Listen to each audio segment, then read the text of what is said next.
Hello hi my dear friends, कैसे हैं? I hope you will fit and fine and enjoying your studies at home. Once again I over here with your subject social science class 8th geography chapter number 2nd part 3rd. Let's start now. Problems of water availability. जो water की availability है, उपलब्धता है, उसमें क्या समस्याएं हैं, इसके बारे में पढ़ेंगे. There is a scarcity of water. पानी की क्या है? कमी है. Scarcity many region of the world. संसार के बहुत सारे हिस्सों में. Most Africa, West Asia, South Asia, parts of western USA, north west Mexico, parts of South America and entire Australia are facing shortage in fresh water supply. ये सारे जो क्षेत्र हैं, ये किसकी कमी से जूझ रहे हैं? फ्रेश वाटर की सप्लाई की कमी से जूझ रहे हैं.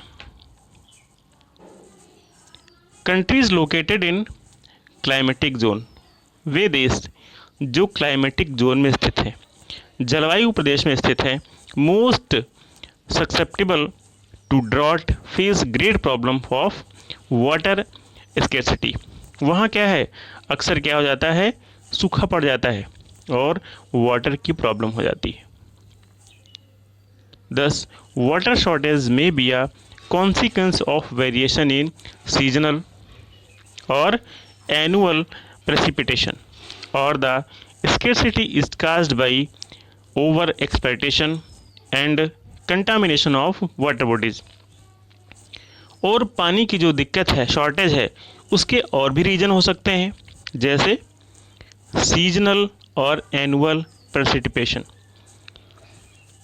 जो वार्षिक वर्षा होती है या सीजनल वर्षा होती है, वो कम हो सकती है. Scarcity is caused by over exploitation. या जो जल के स्रोत हैं, जो हमारे पास जल अवेलेबल है, उसको हम अत्यधिक क्या कर रहे हैं, उसका दोहन कर रहे हैं, ठीक है, उसको ख़राब कर रहे हैं. And contamination of water. और जो जल के स्रोत हैं, उनको हम क्या कर रहे हैं, दूषित कर रहे हैं, प्रदूषण फैला रहे हैं वाटर रिसोर्स में. तो ये भी एक रीजन है जल की अनुपलब्धता का कारण. Conservation of water resources. तो जो वाटर रिसोर्सेज हैं, उनको हम कैसे बचाएं, कैसे कंजर्व करें. Access to clean and adequate water source is a major problem facing the world today. वर्तमान समय में जो वर्ल्ड है, वो किसकी समस्या से जूझ रहा है? जो एडुकेट वाटर है, ये सभी तक नहीं पहुंच पा रहा है, ठीक है. ये सभी की access to clean and adequate water, ये वर्ल्ड के अधिकतर हिस्सों की पहुंच से बाहर है. बड़ी समस्या बन गई है. Steps have to been taken to conserve this dwindling resource. बहुत सारे स्टेप्स भी उठाए गए हैं, ठीक है. जो जल संसाधन है, ये क्षीण हो रहा है, dwindling होता जा रहा है. इसको कंजर्व करने के लिए बहुत सारे स्टेप्स भी उठाए गए हैं. इवन दो, यद्यपि वाटर इज रिन्यूएबल रिसोर्स. पानी कैसा संसाधन है? रिन्यूएबल रिसोर्स है. It is over use and pollution make it unfit for use. इसका अत्यधिक यूज, पोल्यूशन, इसको क्या बना देता है? Unfit for use. अत्यधिक पोल्यूशन और इसका ओवर यूज इसको उपयोग में लाने लायक नहीं बचाता है. डिस्चार्ज ऑफ अनट्रीटेड और पार्शियली ट्रीटेड सीवेज. और जो हम गंदा वेस्ट बहाते हैं, या तो हम उसको शुद्ध नहीं करते हैं, या आंशिक रूप से शुद्ध करते हैं और उसको नदियों में, नहरों में, जो वाटर रिसोर्सेज हैं, उसमें बहा देते हैं. एग्रीकल्चर केमिकल्स, जो कृषि के रसायन हैं, उसमें बहा देते हैं. And industrial influence in water bodies. और जो इंडस्ट्री से निकलने वाले अनुपयुक्त पदार्थ हैं, उनको हम उसमें बहा देते हैं. दे पोल्यूट वाटर विद नाइट्रेट्स. और ये क्या करते हैं, पानी में कौन कौन सी चीज़ें मिला देते हैं? नाइट्रेट, मेटल, पेस्टिसाइड्स, ये सारी चीज़ें वाटर बॉडीज़ में मर्ज कर देते हैं, मिला देते हैं। Most of these chemical being non biodegradable reach human bodies through water. और ये जो केमिकल्स इसमें मिल जाते हैं अधिकतर वे कैसे हैं? अजैब हैं। And reach human bodies through water, और पानी के द्वारा ह्यूमन बॉडीज़ में पहुंच जाते हैं और हमें नुकसान पहुंचाते हैं। Water pollution can be control by treating these influents. Water pollution को रोका जा सकता है कैसे? जो हमें कचरा बहा रहे हैं, वेस्ट बहा रहे हैं, suitable before releasing them in water bodies, उसको हमें क्या करना है? शोधित करना है। मीन्स पानी में छोड़े जाने लायक बनाना है, जिससे हम उसको बाद में पानी में छोड़ सकें। Forest and other vegetation cover slow the surface run of. जो हमारी वनस्पति है, फॉरेस्ट है, ये क्या करते हैं? जो सरफेस रन ऑफ होता है उसको रोकते हैं या स्लो करते हैं। Cover slow and replenish underground water, और जो अंडरग्राउंड वाटर है उसकी पूर्ति करते हैं। Water harvesting is another method to save surface run off. और वाटर हार्वेस्टिंग एक और मेथड है, तरीका है, जिससे हम जो सरफेस रन ऑफ हो जाती है, बह जाती है, उसको बचा सकते हैं। Water is use for irrigation fields. पानी का यूज हम खेतों की सिंचाई में करते हैं। The canals could be properly lined, minimize loss by water sewage. और जो नहरें होते हैं, ठीक है, उनमें हम क्या करना चाहिए? हमें उनको प्रॉपरली लाइंड, मिनिमाइज करना चाहिए। And losses by water seepage, और जल की जो लीकेज हो जाती है, ठीक है, उसको भी रोकना चाहिए। Sprinkler effectively irrigate the area by checking water losses. एक सिंचाई का मेथड होता है स्प्रिंकल मेथड, छिड़काव विधि जिसको कहते हैं। एक साधन है जिससे हम पानी के वेस्टेज को रोक सकते हैं through seepage and evaporation. Leaking, जो लीक हो जाता है उससे बचाने से, एंड एवोपरेशन से, और वाष्पीकरण। In dry regions with high rate of evaporation, जो ड्राई रीजन्स होते हैं वहाँ जो एवोपरेशन होता है, वाष्पीकरण होता है, बहुत ही तेज़ होता है। तो ड्रिप और trickle irrigation is very useful. तो ऐसे क्षेत्रों के लिए कौन सी सिंचाई की टेक्निक अवेलेबल है जिसको हम यूज कर सकते हैं? कौन सी टेक्निक है? ड्रिप और trickle. The valuable water resource can therefore be conserved by adopting these means of conservation. जो बहुमूल्य जल है उसको हम ये कुछ मीन्स बताए गए हैं, इनकी सहायता से, इनको अडॉप्ट करके हम जल को कंजर्व कर सकते हैं, बचा सकते हैं, उसका संरक्षण कर सकते हैं।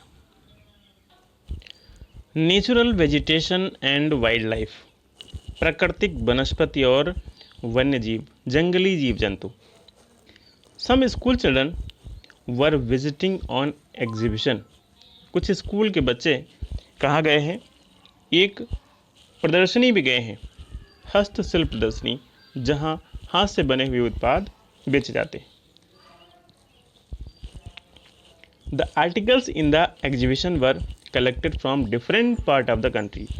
और जो उस प्रदर्शनी में आर्टिकल्स कलेक्ट किए गए थे वो पूरे कंट्री के अलग अलग भागों से आए थे।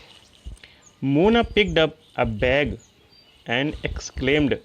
मोना ने एक बैग उठाया और बहुत ही उत्साह से, एक्सप्लेन से कहा, this is a beautiful handbag. ये बहुत ही सुंदर हैंड बैग है। Yes it is made from jute. हाँ, ये किससे बना है? जूट से बना है।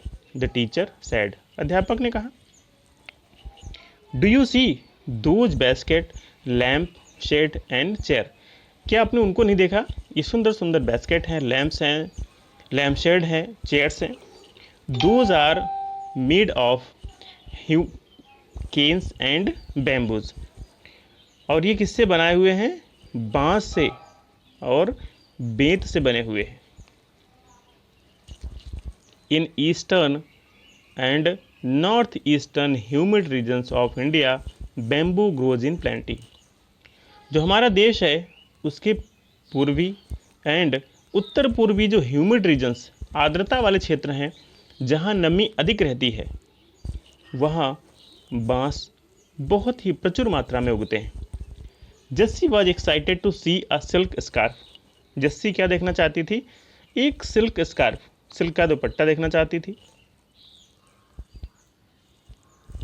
सी दिस ब्यूटीफुल स्कार्फ, एक सुंदर स्कार्फ को देखो, रेशमी scarf.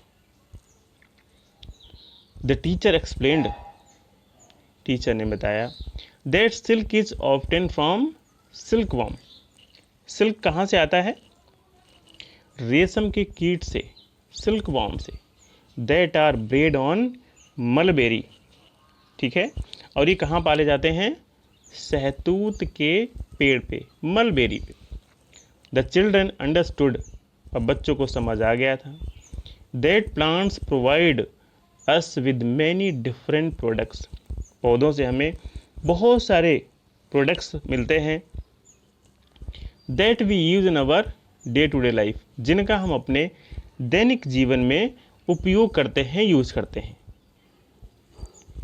Natural vegetation and wild life exist only in the narrow zone of contact between the lithosphere, hydrosphere and atmosphere that we call biosphere. जो नेचुरल वेजिटेशन है and wild life, ये कहाँ विद्यमान है? एक नैरो जोन है, किसके बीच में? Lithosphere, hydrosphere and atmosphere. और ये तीनों मिलके इसका निर्माण करते हैं बायोस्फीयर का, जिसको हम जैव मंडल कहते हैं। यहीं पे नेचुरल वेजिटेशन और वाइल्ड लाइफ विद्यमान है। In the biosphere living beings are interrelated and interdependent on each other survival.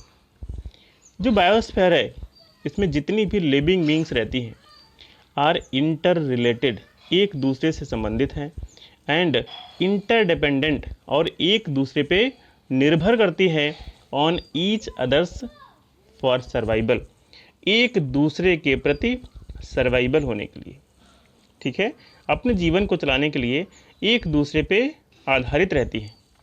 This life supporting system, यही जो जीवन को सपोर्ट करने वाला सिस्टम है, इसको हम क्या कहते हैं? इकोसिस्टम कहते हैं, पारितंत्र कहते हैं। Vegetation and wild life are valuable resources. वनस्पति और जंगली जीव जंतु ये क्या हैं? वैल्यूएबल रिसोर्सेज हैं। Plant provide us with timber, पौधे हमें क्या देते हैं? इमारती लकड़ी देते हैं, टिम्बर देते हैं। गिव शेल्टर टू एनिमल, और जानवरों को क्या देते हैं? शरण देते हैं, आश्रय देते हैं। प्रोड्यूस ऑक्सीजन वी ब्रीथ, और क्या देते हैं? ऑक्सीजन, जिससे हम सांस लेते हैं। प्रोटेक्ट सॉइल, और मिट्टी को क्या करते हैं? प्रोटेक्ट करते हैं। वो मिट्टी जो हमारे लिए फसल उगाने के लिए आवश्यक है। So essential for growing crops. Act as shelter belt, और एक शेल्टर बेल्ट के तौर पे वर्क करते हैं। Help in storage underground water, जो अंडरग्राउंड वाटर है उसको इकट्ठा करने में मदद करते हैं। गिव अस फ्रूट्स, हमें फल देते हैं। नट्स, अखरोट देते हैं। लेटेक्स देते हैं। टारपिन ऑयल, टारपिन का तेल मिलता है। गम मिलता है। Medicinal plants and also the paper that is so essential for you for your study. सबसे इम्पोर्टेंट आपको क्या मिलता है? पेपर, जिससे आप लिखते हैं, पढ़ते हैं। ये भी हमें कहाँ से प्राप्त होता है? पेड़ों से ही मिलता है।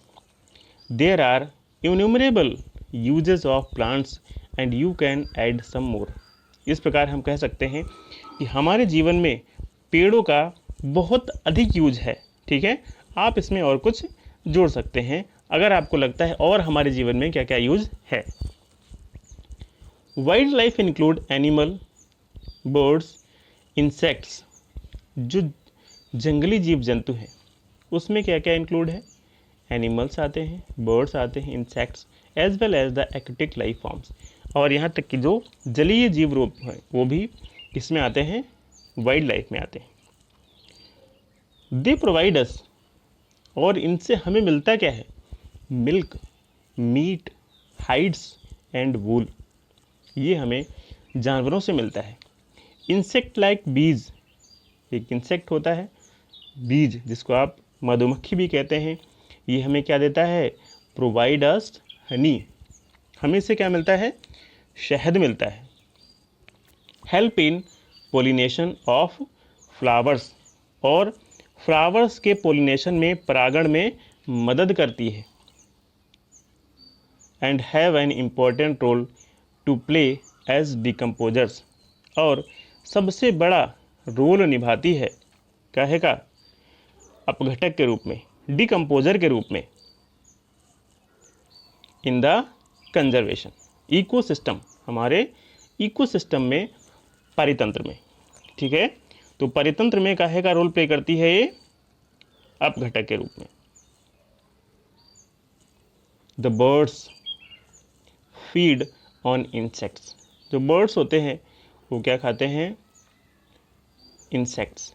And act as decomposers as well, और ये भी किसके रूप में वर्क करते हैं? डिकम्पोजर के रूप में वर्क करते हैं। Vulture due to its ability to feed on dead livestock, vulture अपनी योग्यता के अनुसार, जैसे कि उसकी क्षमता है, एबिलिटी है, feed on dead live stock, जो मरे हुए जानवर होते हैं उनको खाता है, उन पर निर्भर करता है। Is a scavenger and considered a vital cleaners of the environment, इसको क्या कहा जाता है? पर्यावरण का एक बहुत शोधक, स्कैवेंजर कहा जाता है। And considered a vital cleaners of environment, और हमारे एनवायरनमेंट का इसको सफाई कर्मचारी भी कहा जाता है। सो एनिमल बिग और स्मॉल, तो इस प्रकार हम देख सकते हैं एनिमल्स चाहे छोटा है या बड़ा, क्या करता है? एनिमल्स बिग और small are integral to maintaining balance of ecosystem. ठीक है, वो क्या कर रहे हैं? वो अनिवार्य हैं, काहे के लिए? हमारे इकोसिस्टम, हमारे परितंत्र को बनाए रखने के लिए।